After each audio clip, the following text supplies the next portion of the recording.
Let me begin by thanking our hosts.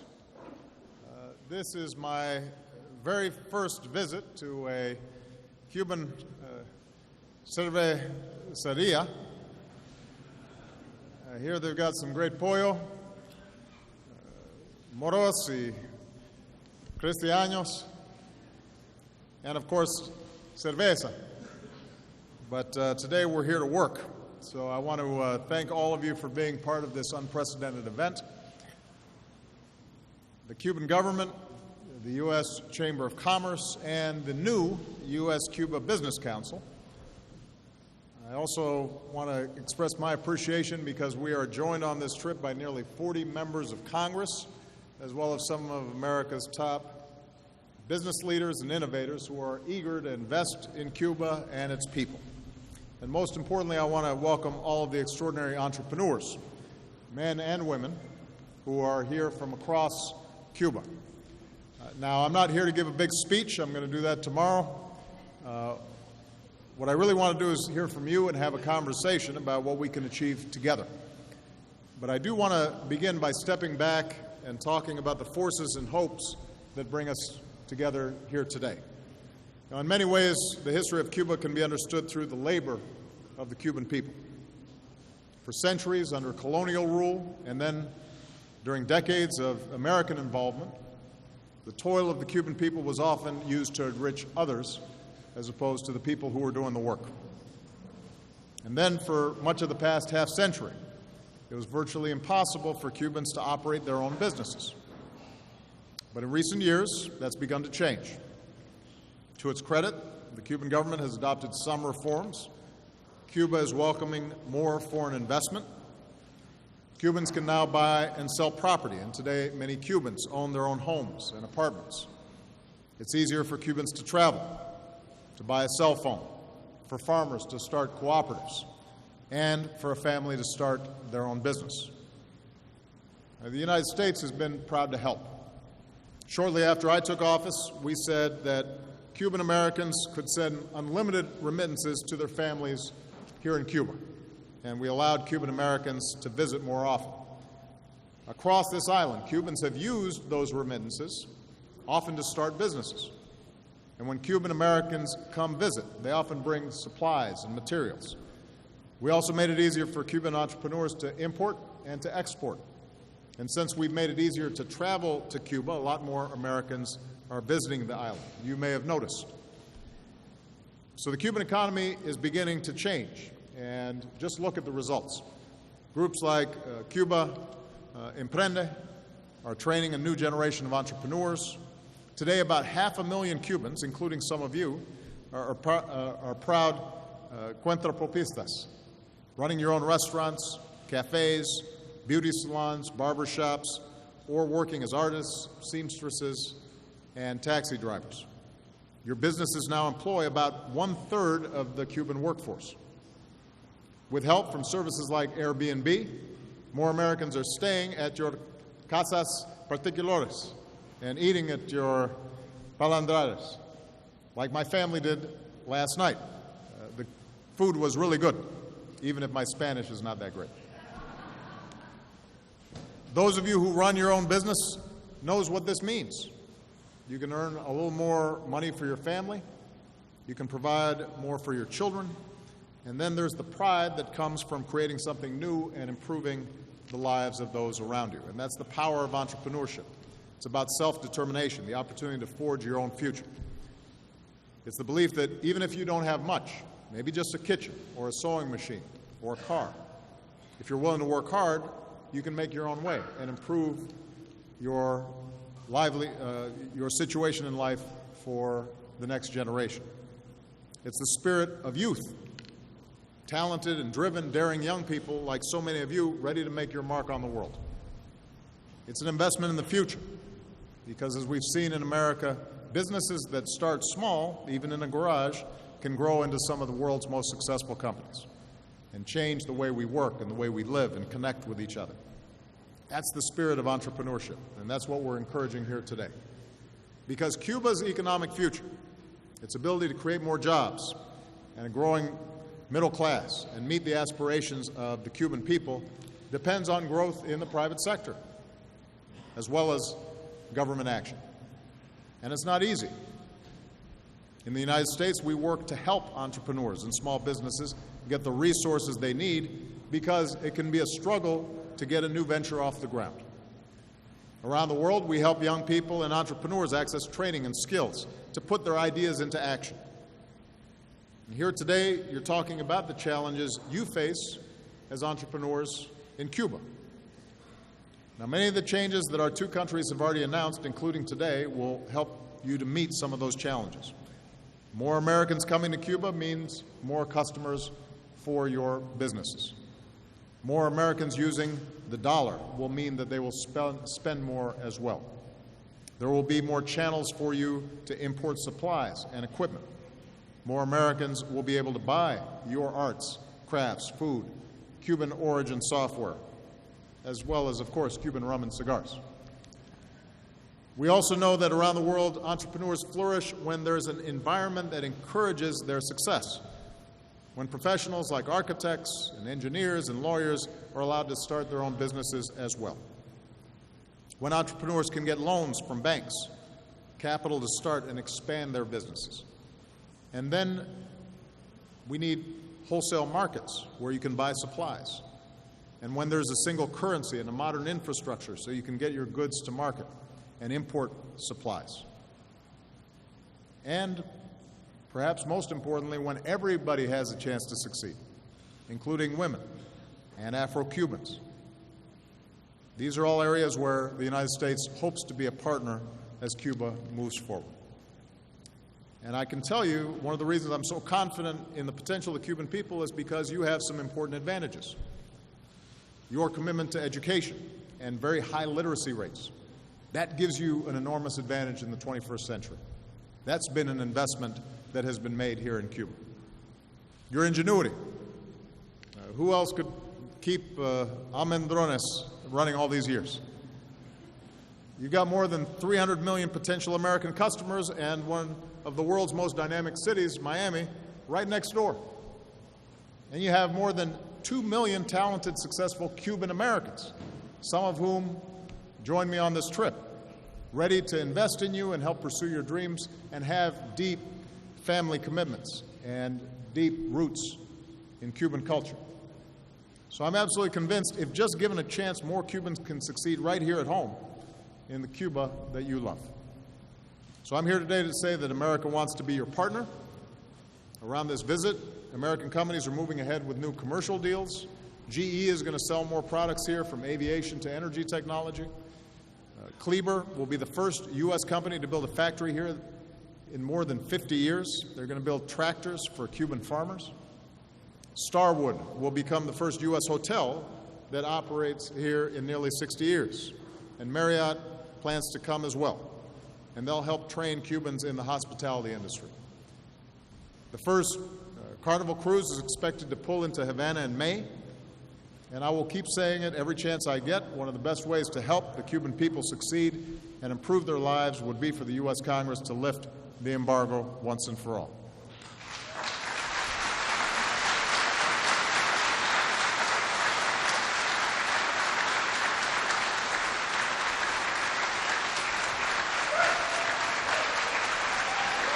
And you know,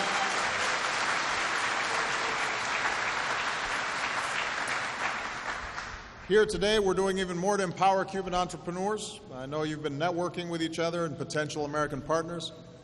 Innovators in business like Airbnb's Brian Chesky are sharing the lessons that they've learned. We've got a shark here named Damon John. For those of you who don't know, there's a show in America called the Shark Tank, which is an outstanding show where on television, young entrepreneurs bring their ideas and present them.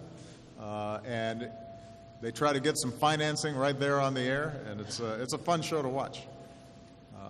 Julie Hanna supports entrepreneurs all over the world with microfinancing, so give them your best pitch. They just might bite and decide to invest. We're also announcing some new commitments today. As part of our Young Leaders in the Americas initiative, we're going to welcome up to 15 young Cuban entrepreneurs to the United States to help them get the training and skills to grow their own business. For the first time, we'll welcome Cubans to our annual Global Entrepreneurship Summit, which I'll host in Silicon Valley later this year. And later this year, our Small Business Administrator, Maria Contreras-Sweet, who's here today. Where's Maria? There she is. She's going to lead a delegation of business leaders here to promote more entrepreneurship in Cuba. And we also want to help connect more Cuban entrepreneurs to the internet. Some are here today, including Yon Gutierrez, who designed Almesa, an app to connect Cubans to restaurants, and Infomed, connecting doctors and scientists. More Cubans are going online at Wi-Fi hotspots, but still very few Cubans have internet access. Although I just learned that my skit with Panfilo got 2 million hits here in Cuba, so that I think anybody with internet access paid attention here. But in terms of internet access, even those who have it often are using old dial-up connections that can be expensive and slow. I don't even remember the sound of the phone when it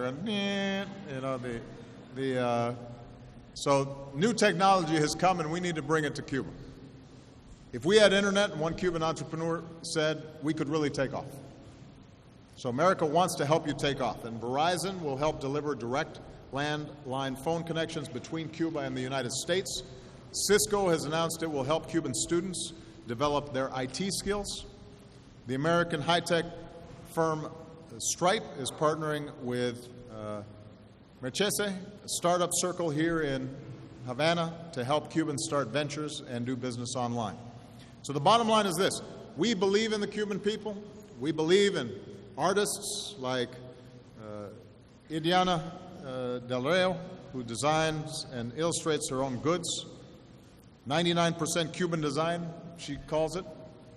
We believe in merchants like Sandra Lidisi Aldama, who says one of the most important things in the Cuban nature is perseverance, optimism, and our capacity to find a solution to any obstacle in the way. We believe in the entrepreneur who said, I think these changes in Cuba, there's no turning back. And another who said, this opens us up to the world. And one who also said, just give us the chance. Just give us the chance. Well, as your friend and as your partner, the United States of America wants to help you get that chance. And we're so grateful that we're off to this outstanding start at this event here today. Muchas gracias. Thank you. Thank you very much. Thank you. Thank you.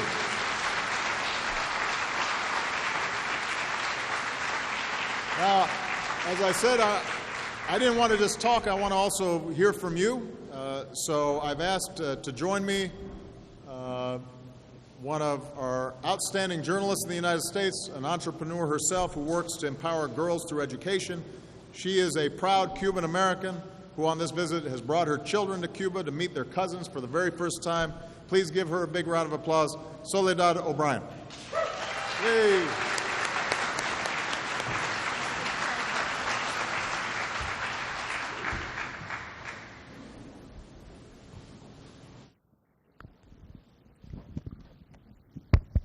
Seems to work. You okay? So welcome, everyone. My name is Soledad O'Brien, and I'm a journalist, as the president said, and I'm also a Cuban American. My mother grew up not very far from here in Havana Vieja, and so it's not only nice to be back, but it's great to be able to bring my children here for the first time. I'm also an entrepreneur. I run a small business that employs 9 people full-time, so I know very well the joys and the struggles of running your own business. And I'm excited to be here today to moderate a discussion to talk to several business people, some people who work in private sector and others who work in the state sector, to discuss some of the opportunities to improve business and also improve cooperation between Cuba and the United States. So I'm going to ask the people that I call on to stand and talk for just a couple of moments about your business. And then if you have a question for the president, we would love to hear it. So we'll begin with Gilberto Papito Valladares. He's a small business owner. He is a barber. He's also a community organizer. Welcome.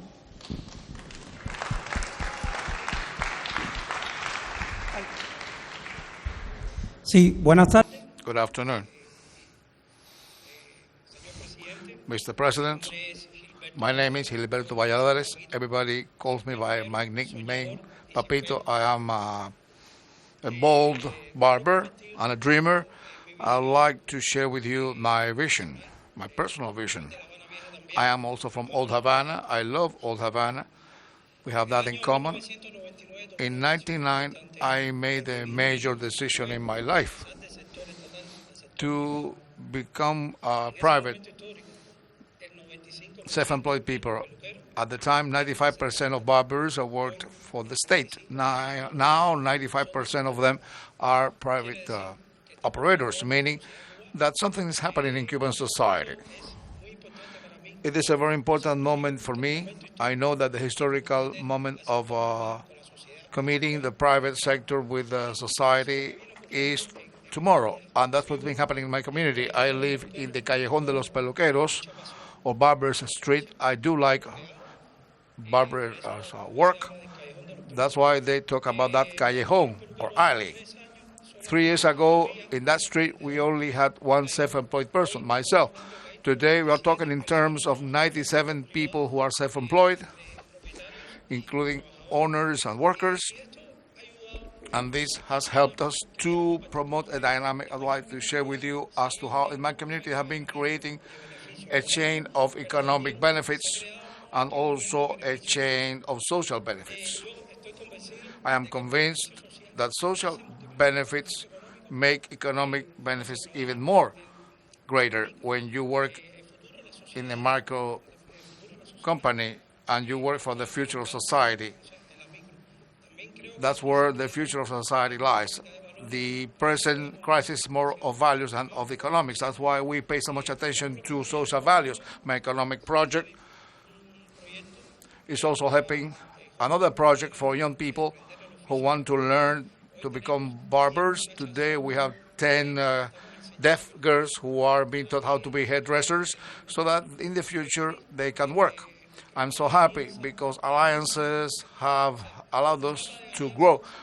By alliances between, I mean the alliances between the private and state sector, among people, and so on. I think it is also very important to see how we are creating a synergy, and in the end, we all win. I also say it is so important that in the end, the world, I will not be able to fix the world, but I can fix my little piece of land where I live, and I think that very few littles will make a big thing up. Thank you, Victor. First of all, Popito, I know that my barber is very important to me. So, and Michelle's hairdresser, if she had to choose between me and her hairdresser, I don't know, it would be a close call. But you know, in the United States, a barbershop, a beauty salon, that's oftentimes the center of the neighborhood and community life, and that's where people meet. And so, congratulations on not only starting your business, but also seeing it as a social enterprise that can help to contribute to the well-being of the community as a whole. One of the things that we're excited about is the fact that even though it's starting small and you're self-employed, you're now able to build up a business and people can see you as a role model and as an example. The next step, obviously, is for you potentially to be able to expand. In the United States, I don't know about barbering here, but in the United States, oftentimes people start off, they just have one chair in the barbershop, then they get 5 chairs. Young barbers come in, and initially they rent a chair from you, but over time, once they've gotten regular customers, maybe they go off and they branch off and they start their own barbershop. And in that way, you see a number of businesses start to grow, even though it started just from one. And One of the issues that hopefully the cuentopropista movement can begin to develop is the capacity to take these small businesses that have just started and begin to expand them. That's not going to happen overnight, but that's part of what we'd like to see encouraged. And I think that that's going to require government feeling comfortable with that process, but it's also going to require entrepreneurs like you as role models so that people can see how successful it's been.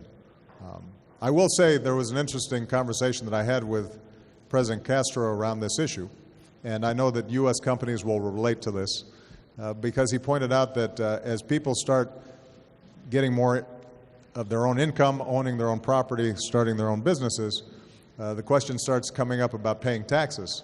And President Castro pointed out, rightfully, that nobody likes paying taxes, especially if they're not used to paying taxes. And I assured him that was a universal trait.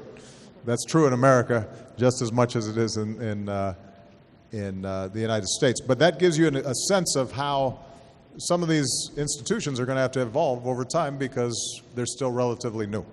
But certainly these are the kinds of initiatives that will start building new habits and new possibilities for people throughout your country. So congratulations.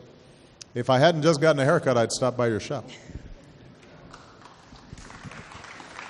The next person I'd like to introduce is Idania Del Rio, and she's a graphic designer, and she has been in the past part of an exchange program to the United States.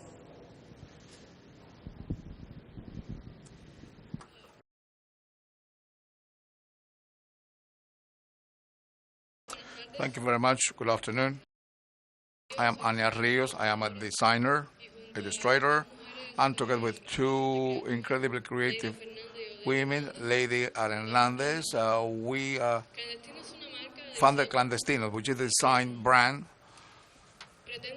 intending to define work as done by Cuban young designers and in general to have a bigger design market in Havana to begin with. So we are trying to establish a chain between creation, production, and sales for the benefit of Cuban designers.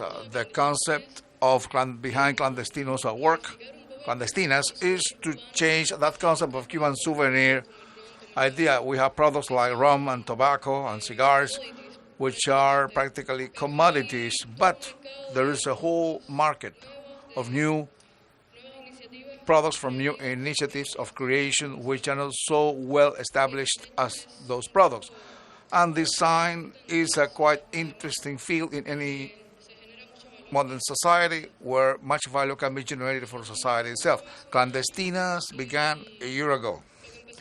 What started as a T-shirt shop for maniacs has become a project with 14 employees, and it is creating over 25 products. So we are very, very happy. Most of all are girls, which is also very cool. And thanks to some things that have been happening, we have been invited to participate in We America, which is a State Department product. By America, and because of those things of life, we entered the Columbia Business School. So we've been having business training, and that's essential for us. That has changed our lives and the way we think of our own project, which began as a project, and now is a company. We do have many expectations for the future and for what we can do with young people in our township in Old Havana also.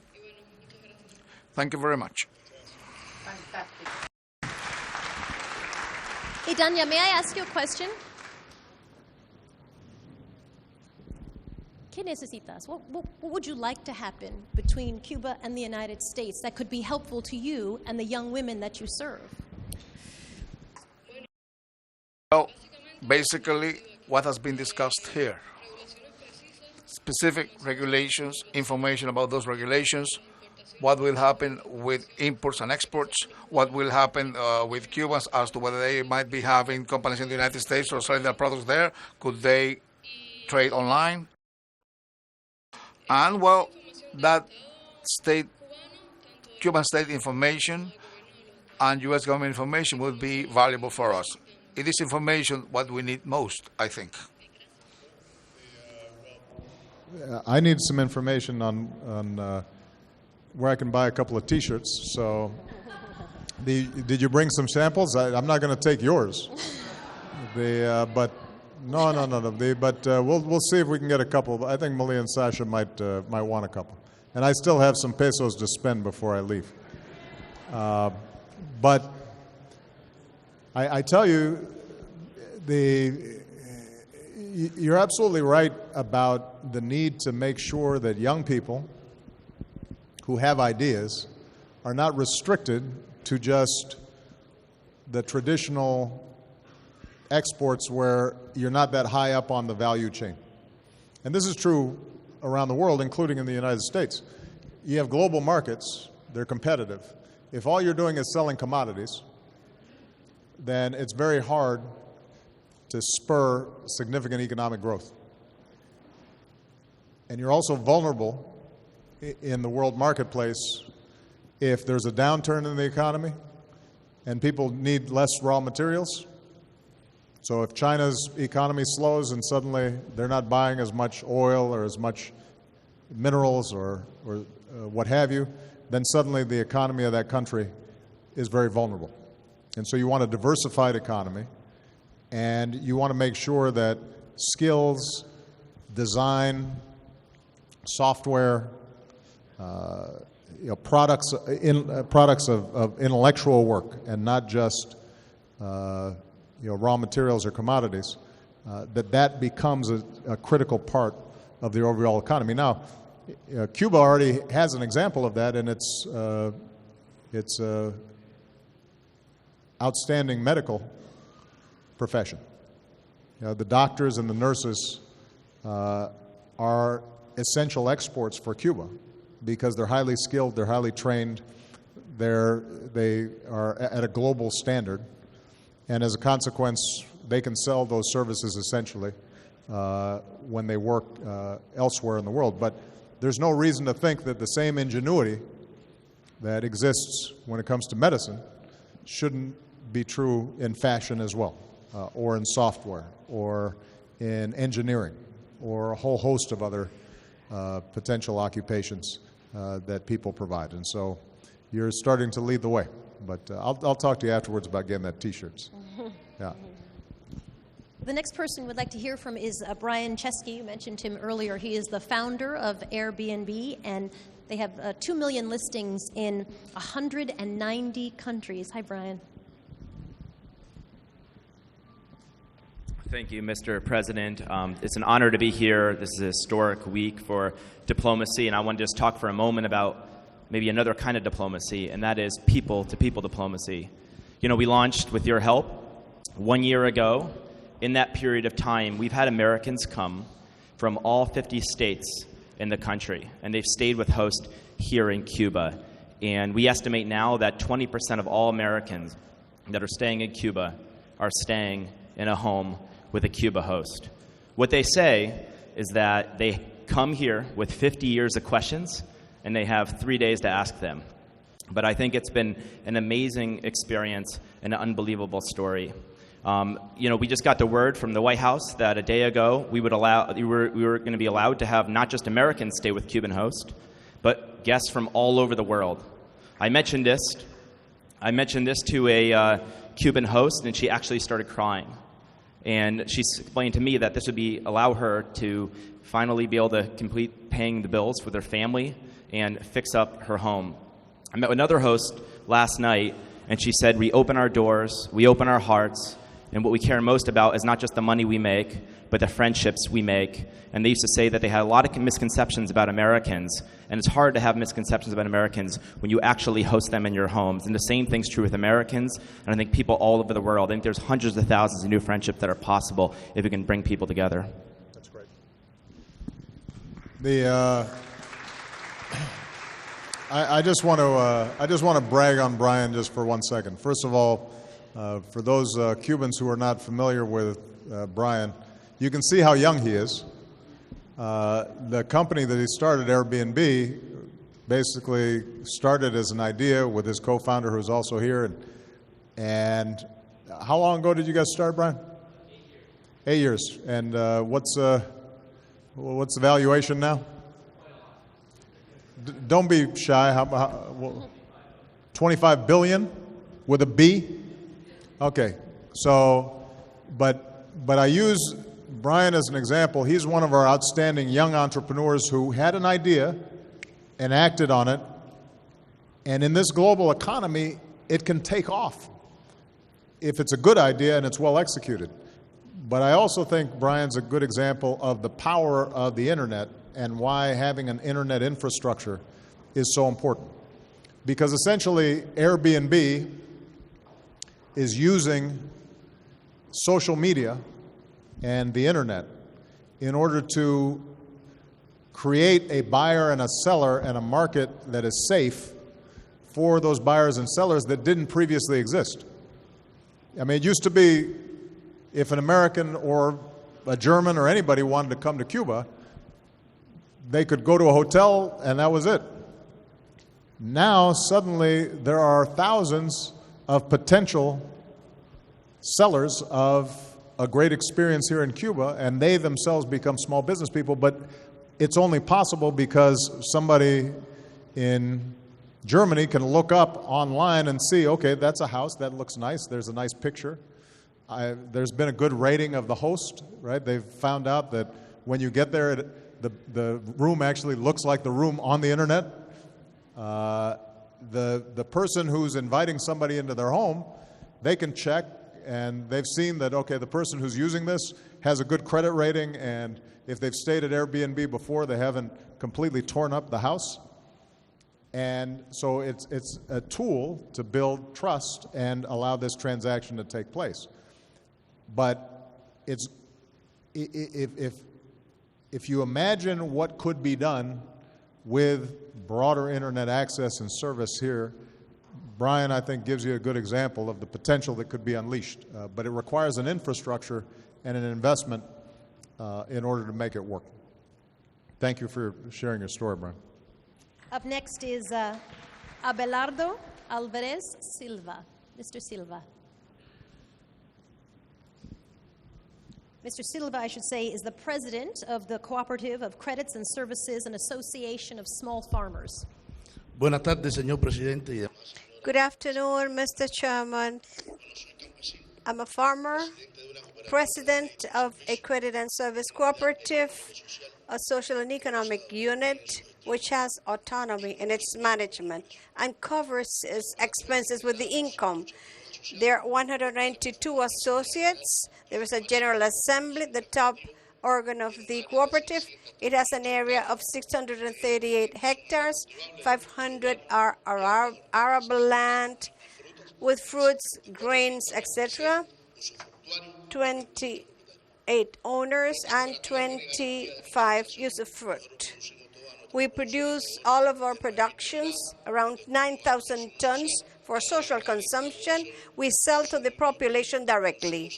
With the industry, we sell seeds and hotels. One of the positive impact of our cooperative at the social level, our cooperative takes care of women, homes for age, children with oncological problem. That is the positive impact of the cooperative. We supply them. We are located in Artemisas, Havana Matanza area. It's a productive area under irrigation with a system created by farmers with an advanced experience in all the crops. However, we have not been able to find all the potentials because of the absence of new technologies, machineries, a very backward irrigation system that prevents us from finding the development and the top productivity of our work. Which is our message? To give us an opportunity to meet two objectives. One, to produce food for the people more efficiently. And second, in the future, in an immediate future, to contribute to the world. And we continue with our land, growing it and harvesting it. Let me just ask you a quick question. Pregunta.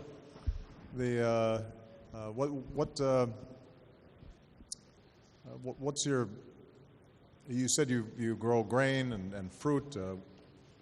Yeah. Let's get a translation. My Spanish is.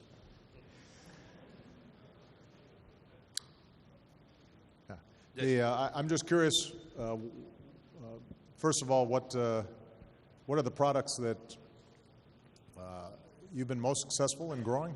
What's your major seller, and also when it comes to equipment, what are the specific things that you're looking for at this point? Is it basics like tractors, or is it more sophisticated irrigation systems? What are the main needs of the cooperative at this point?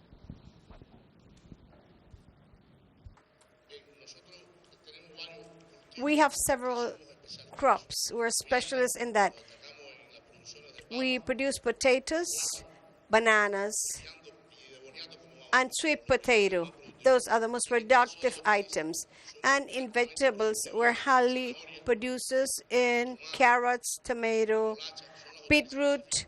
They're the main ones, although we grow them all. And fruits, guava, papaya, those are our main crops. 50% of vegetables, 35% in tubers, 15% in grains, and 5% in fruits.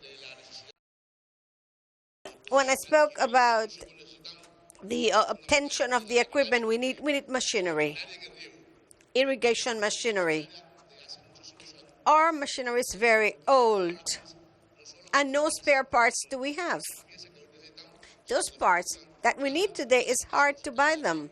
So the irrigation system are through furrows, and that it's not used anymore. It brings about erosion, and we have substituted with organic manure, but still we're under the productivity.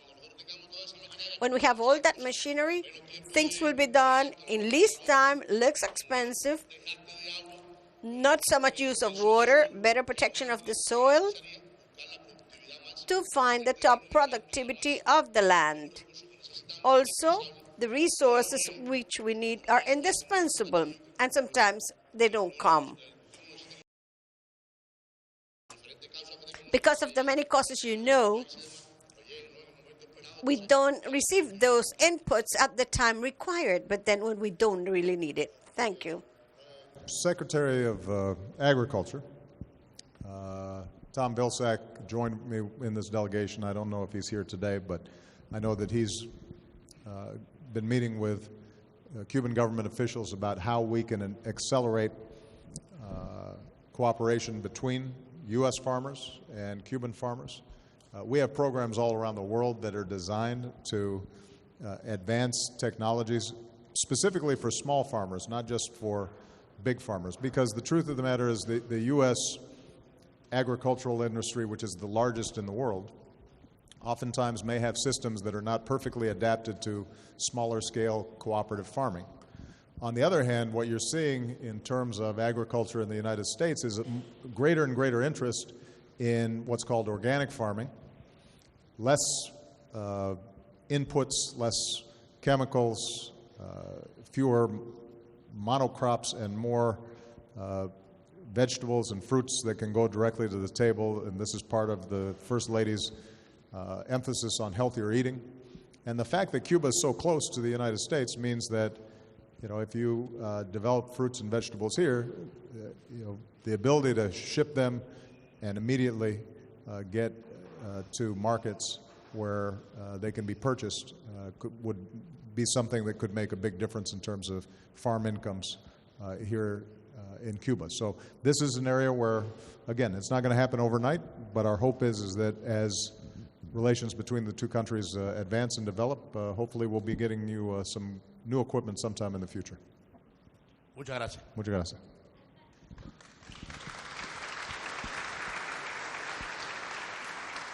Dr. Miriam Portuondo Sao, is with the health system. She's a specialist in the genetics clinic. Welcome. Buenas tardes, presidente. Bienvenido de nuevo a nuestra isla. Bueno, para Welcome. For us, it's a pleasure to share with you a little bit on the experience in the field of medical cooperation. I'm a doctor in medical science, especially in clinical genetics, professor of the university, and we have had the opportunity to share the medical collaboration, the international one. As you know, it reaches 158 other countries. Over 307,000 health professionals have participated.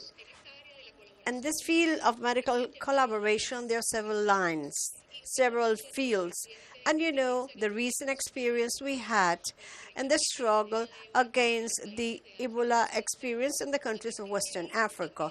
From there on, we have had other working lines in which we have cooperated, like the miracle operation that has returned vision to over 2 million people in the rest of the world. We have a special program, is research and action of this disability. We have already one experience of handicapped people, which we had in our country. We want to collaborate with the ALBA countries, and this research, we want it to be conveyed. Once we research each person with all the disabilities that show up, then we know the true reality of that person, and those success sectors that should be taken care of in a personalized manner. We provide them with a medical special program, and other programs have been developed, like the development of genetics and community genetics, rehabilitation. Those are programs which go from the research and action. So we also have the possibility to establish collaboration lines, joint ones.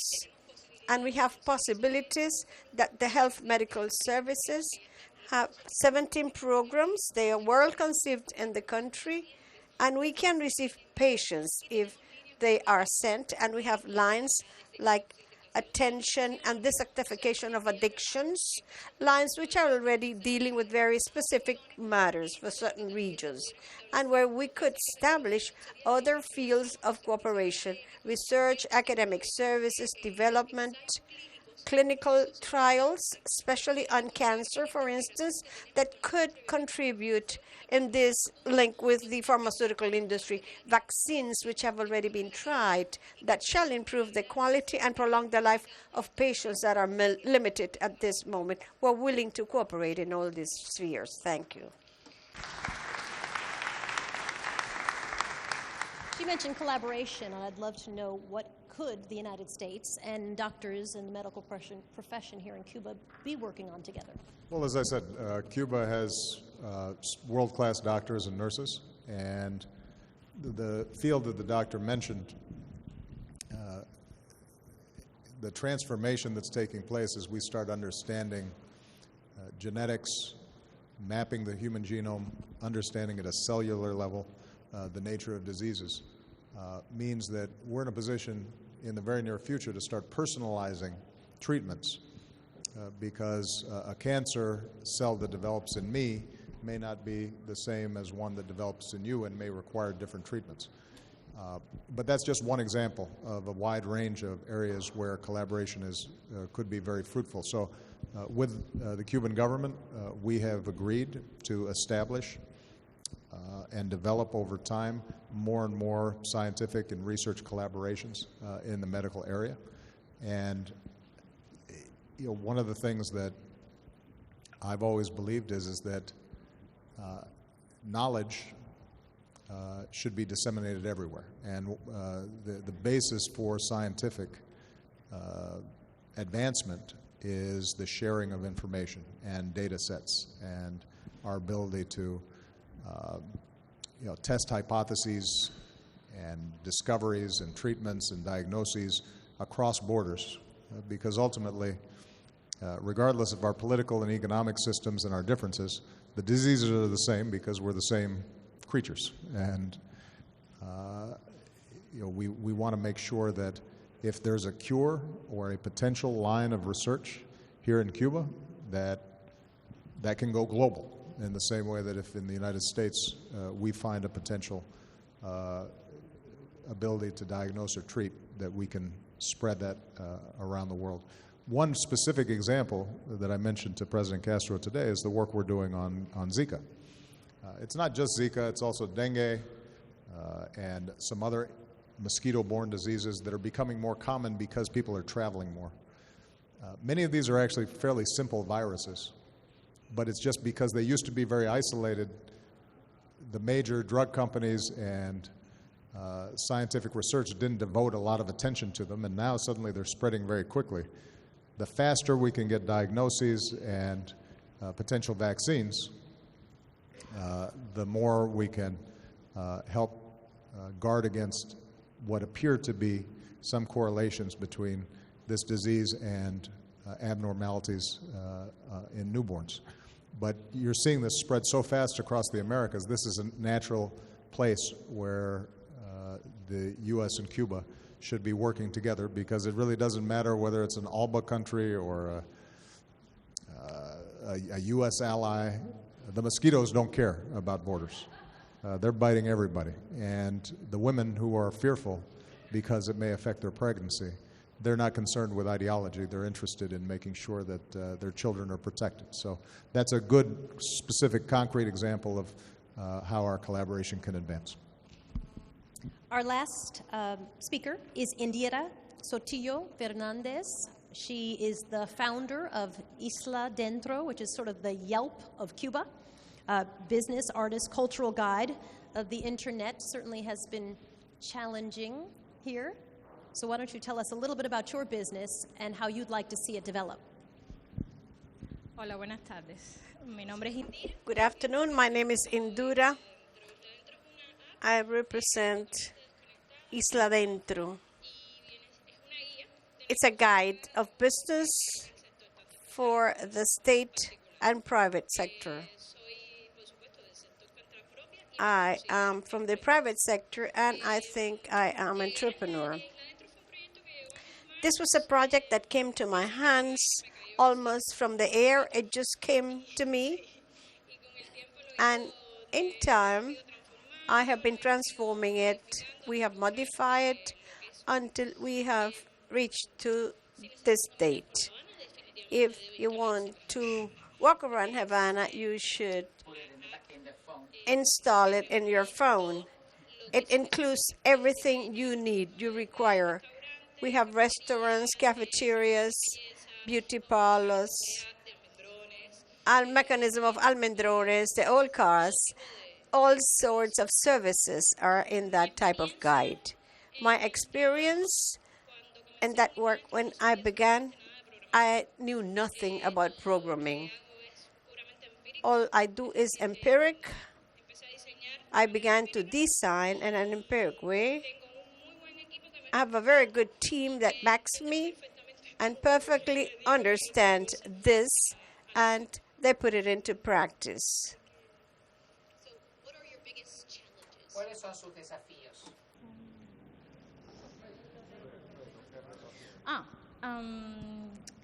Uno, One, I want to be the guide of Cuba. I want to be the one representing Cuba out, abroad, the guide for all those who come here and move around inside the whole island with the application, to become the guide that represents Cuba, abroad especially. And of course, to have thousands and thousands. Right now, I have hundreds of active profiles in the application, and thousands would be much better. So what's going to be the one or two things that are going to be most important to you as you develop your business over the next several years, and how can the dialogue between the United States and Cuba be most helpful? And what is it capital? Is it having access to international markets? Is it making sure that the internet is widespread? Is it having trained personnel? Is it your knowledge of how to expand your business and make sure that it actually is generating revenue? What are the things that you think are going to be most important to you? A little bit of all you have mentioned. A little bit of all we're going to need. Of course, to open up, and if internet is open up, it will be faster, so that abroad they will know what we're doing inside, and that it will be easier for anyone arriving, any foreigner coming with the information. That is one of the things. Also, to train ourselves better, it would be another of the emergencies to take into account. A little bit of everything, she says. Here's the one thing I will say, that Malia and Sasha, Malia's soon 18, Sasha will soon be 15. If they go anywhere, they don't have a book. They don't have maps. Everything's on their phone. And that's true of young people internationally. And so as more and more visitors come to Cuba, I think that the potential for this app is going to be enormous. And so I know that you have the right idea. It's just going to be a matter of execution, and hopefully with some of the changes that are taking place in terms of government policy and your own drive and some of the work that we're doing, for example, where Cisco is training more people in terms of online skills and maybe some entrepreneurial advice that we're able to obtain through the exchanges that are taking place between our two countries. When they come here 5 years from now, without me, they'll know how to find the best restaurant and the best music. They'll be going to your app. So, good luck. Gracias. Thank you. I'll just throw out some questions as well. Where do you think, clearly she talked about wanting to learn about entrepreneurship in addition to capital and all these other things. What do you think is going to be the thing that changes Cuba over the next 2-3 years that will really help entrepreneurs in this country? Well, ultimately, it's going to be young people like some of the ones that we've heard, who are going to use their own imaginations and ideas to help develop and expand the Cuban economy. Obviously, the United States has a long history. We were built on entrepreneurship and on market-based principles. And it has produced wealth that's unmatched in the history of the world.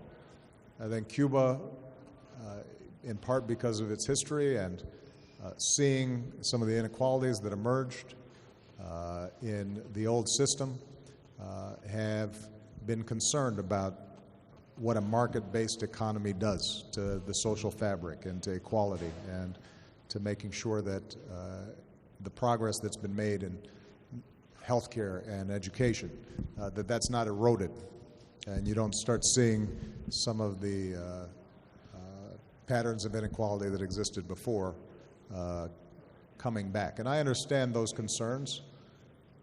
I will say this, though, that in the 21st century, in a knowledge-based economy, in a global economy, for Cuba to grow, it's going to have to find ways to link itself with that global economy.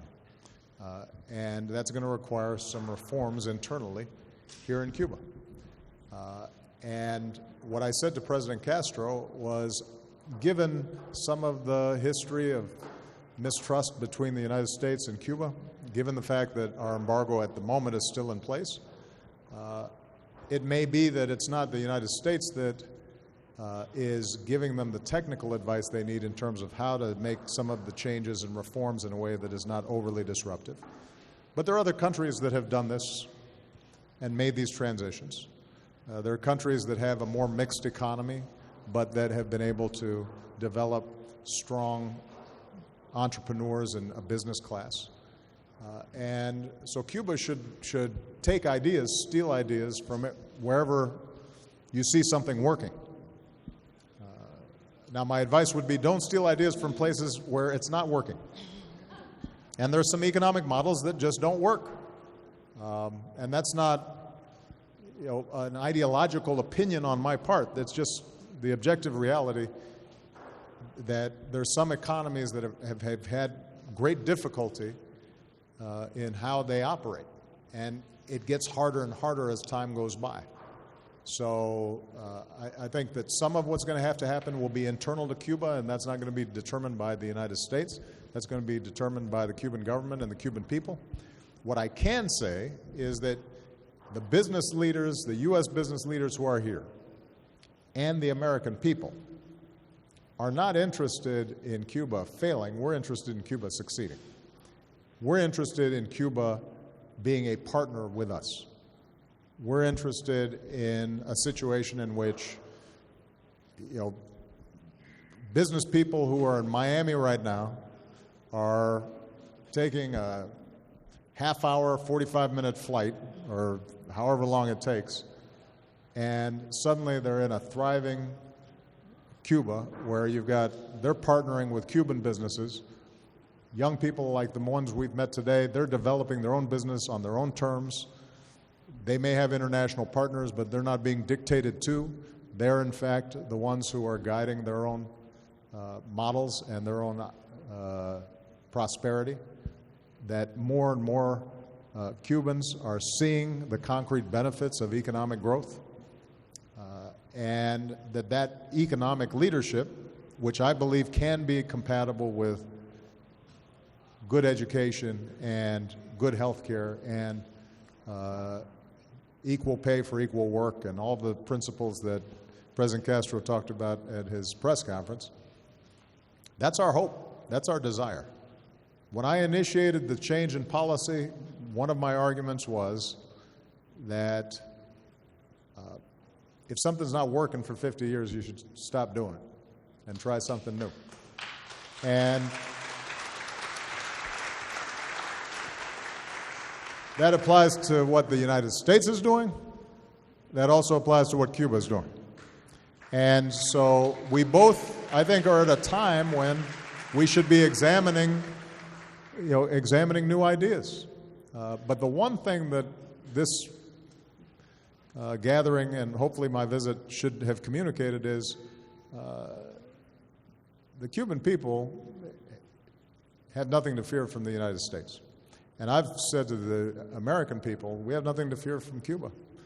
And if we can build that trust and let these young people develop their talents without fear, then I'm confident that the future of both countries and the cooperation between the two countries is going to be very promising. So thank you very much, everybody. Thank you, Mr. President. Thank you.